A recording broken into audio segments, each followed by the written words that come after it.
आज Doubtnut app download करें। Doubtnut पर अपने सभी गणित, रसायन विज्ञान, भौतिक विज्ञान और जीव विज्ञान के डाउट्स का करो सफाया। बस प्रश्न की फोटो खींचो, एक ही प्रश्न को क्रॉप करो और तुरंत वीडियो सोल्यूशन पाओ। अभी डाउनलोड करें। देखिए, इस प्रश्न में हमें दो भाग दे रखे हैं। पहला भाग ए है और दूसरा भाग बी है।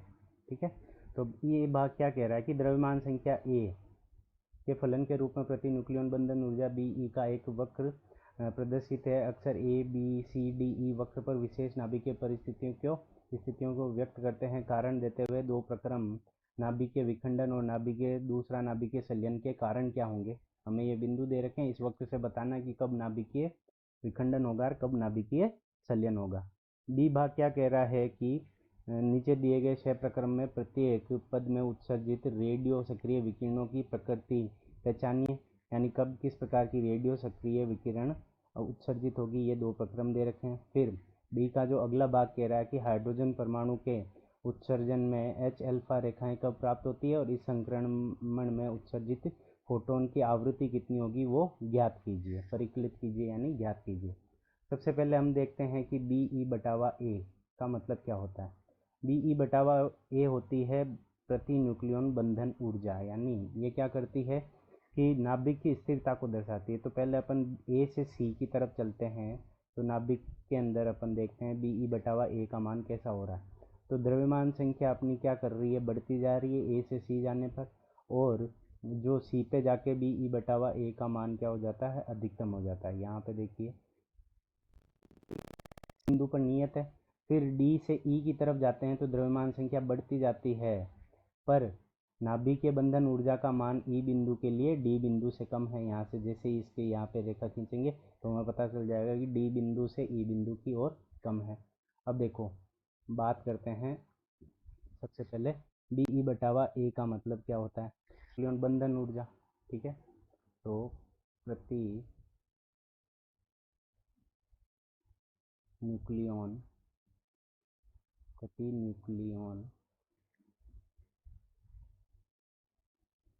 न्यूक्लियन बंधन ऊर्जा, प्रति न्यूक्लियन बंधन ऊर्जा। ठीक है, जब किसी नाभिक का बी ई बटावा ए बढ़ता है, ध्यान से सुनिए, अगर किसी नाभिक का बी ई बटावा ए का मान अगर बढ़ता है, ठीक है, तो उस नाभिक के अंदर क्या होती है, बांधे रखने की क्षमता जो होती है वो उस नाभिक की बढ़ती जाती है, स्थिरता बढ़ती है। तो प्रत्येक नाभिक क्या चाहता है कि भाई मैं अपनी स्थिरता प्राप्त कर लूँ। तो क्या होगा कि ए से सी तक जाने पर द्रव्यमान संख्या बढ़ने पर स्थिरता बढ़ती है। तो ए से सी जाने पर, ए से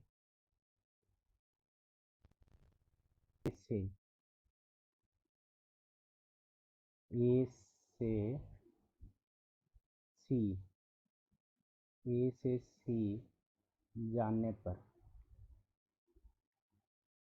यानी ए द्रव्यमान संख्या वाले से लेकर सी द्रव्यमान संख्या वाले नाभिक की तरफ जाओगे तो ए से सी जाने पर क्या हो रहा है, बी ई बटावा ए का मान कब बढ़ रहा है, बी ई ए का मान बढ़ रहा है जब ए का मान बढ़ रहा है, यानी द्रव्यमान संख्या बढ़ती जा रही है। तो क्या करेंगे कि नाभिक अपनी द्रव्यमान संख्या बढ़ाना चाहेंगे ताकि उनको स्थिरता बढ़े।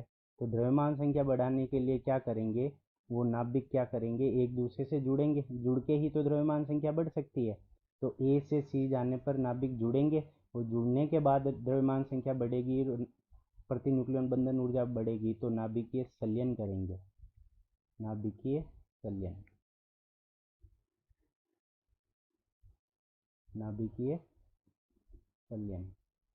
यानी कम द्रव्यमान संख्या वाले जो नाभिक होंगे वो क्या करेंगे, अपनी द्रव्यमान संख्या बढ़ाएंगे, जिससे उनके अंदर जो ऊर्जा होगी वो बढ़ेगी, प्रति न्यूक्लियन बंधन ऊर्जा बढ़ेगी। इसलिए छोटे नाभिक क्या करते हैं, नाभिकीय संलयन करते हैं। अब बात करते हैं डी से ई। अब देखो, डी से ई जब आप जा रहे हो, ठीक है, डी से ई जब जा रहे हो आप, तो डी से ई जाने पर क्या हो रहा है कि द्रव्यमान संख्या तो बढ़ रही है, पर प्रति न्यूक्लियन बंधन ऊर्जा क्या होती जा रही है, कम होती जा रही है।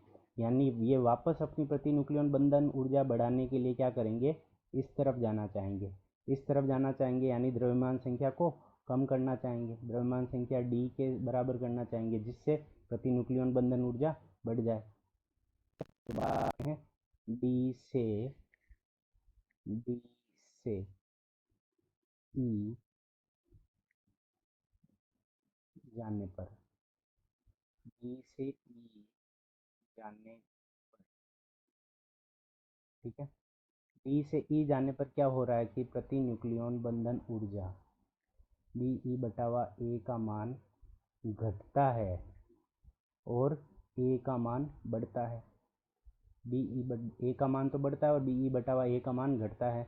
तो नाभिक क्या करेंगे, तो बी ई बटावा ए का मान बढ़ाने के लिए, प्रति न्यूक्लियन बंधन ऊर्जा का मान बढ़ाने के लिए क्या करेंगे, वो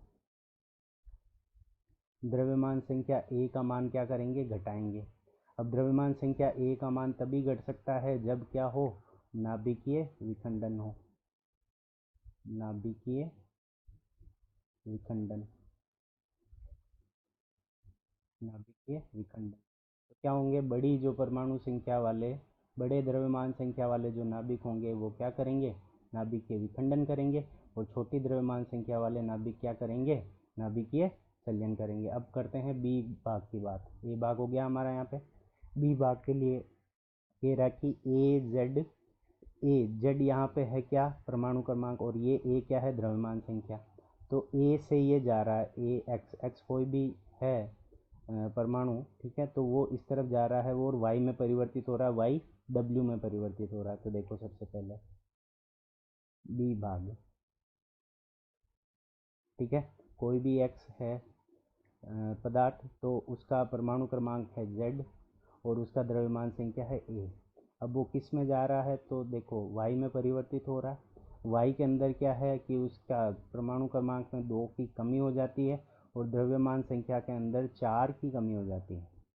परमाणु क्रमांक के अंदर तो 2 की कमी यानी -2, और द्रव्यमान संख्या के अंदर क्या हो रही है, माइनस, यहाँ पे 4 आएगा, सॉरी Y लिख दिया, यहाँ पे 4 आएगा, -4। तो यहाँ पे क्या हो रही है, 4 की कमी।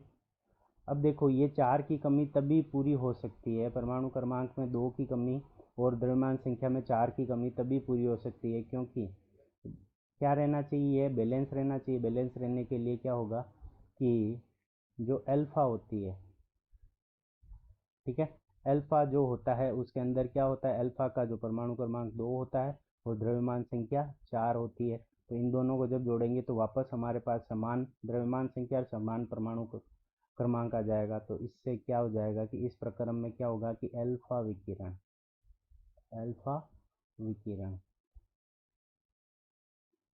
ठीक है, अल्फा विकिरण क्या होगी, उत्सर्जित होगी। अब दूसरा बी प्रक्रम के अंदर क्या है, वाई है, जो ये वाई है वो Z-2 और A-4, Z-2 से A-4, और ये किस में बदल रहा है, W में बदल रहा है। तो यहाँ परमाणु क्रमांक क्या हो जाता है, Z-1, यानी क्या होता है, 1 की वृद्धि, और W का क्या दे रखा है, वापस वही A-4, ठीक है, यानी द्रव्यमान संख्या में कोई परिवर्तन नहीं हो रहा।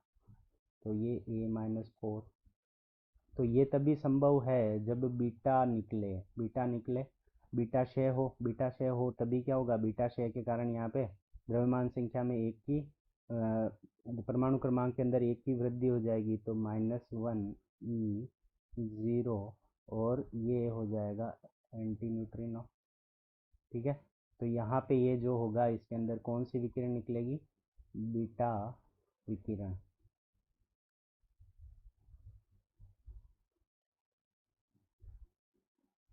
ठीक है, यहाँ से कौन सी विकिरण निकलेगी, बीटा विकिरण। अब प्रश्न का बी भाग का हमें अगला क्या कह रहा है कि H अल्फा रेखाएं, हाइड्रोजन स्पेक्ट्रम में कब मिलती है, ठीक है। तो H अल्फा रेखाएं तब मिलती है जब हाइड्रोजन में उच्च कक्षा से जब इलेक्ट्रॉन निम्न कक्षा के अंदर आता है, यह है उच्च कक्षा, इसको मान लेते हैं n बराबर 3 है, और ये n बराबर 2 है। जब इलेक्ट्रॉन उच्च कक्षा से निम्न कक्षा के अंदर आएगा, यानी यहाँ से इलेक्ट्रॉन यहाँ पे आ गया, तो ये क्या करेगा, इलेक्ट्रॉन कुछ एनर्जी उत्सर्जित करेगा, ठीक है, आगे एनर्जी ई, ये क्या करेगा, उत्सर्जित करेगा। तो ये एनर्जी जब उत्सर्जित करेगा तभी तो क्या होगा, विकिरण निकलेगी, ठीक है, और हमें एच अल्फा रेखाएं प्राप्त होगी। तो जो एनर्जी जब इलेक्ट्रॉन उच्च कक्षा से निम्न कक्षा में आता है तो वो एनर्जी बराबर क्या होती है, -13.6 इलेक्ट्रॉन वोल्ट और 1/n2 square minus n1 square. n2 क्या होगा, उच्च कक्षा, n2 बराबर क्या होगा, उच्च कक्ष, n2 बराबर क्या हो जाएगा, उच्च कक्ष, और n1 क्या हो जाएगा, निम्न कक्ष, n1 हो जाएगा हमारा निम्न कक्ष, ठीक है। तो n का मान हम 3 मान लेते हैं और n2 का मान 3 और n1 का मान 2 मान लेते हैं। तो यहाँ से जब इसको करेंगे और ये ऊर्जा आएगी किसमें अंदर, इलेक्ट्रॉन वोल्ट के अंदर, ठीक है। तो सबसे पहले यहाँ पे हो जाएगा -13.6, ठीक है, 1/3 का स्क्वायर कितना हो जाएगा, 1/9, ठीक है, -1/4।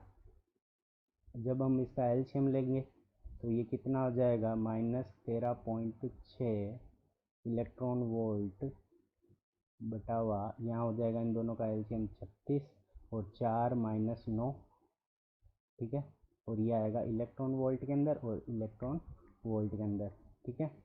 अब देखो यहाँ से क्या हो जाएगा, यहाँ माइनस का 5 बचेगा, माइनस माइनस प्लस हो जाएगा, तो माइनस माइनस प्लस 13.6 गुणा 5 बटावा 36,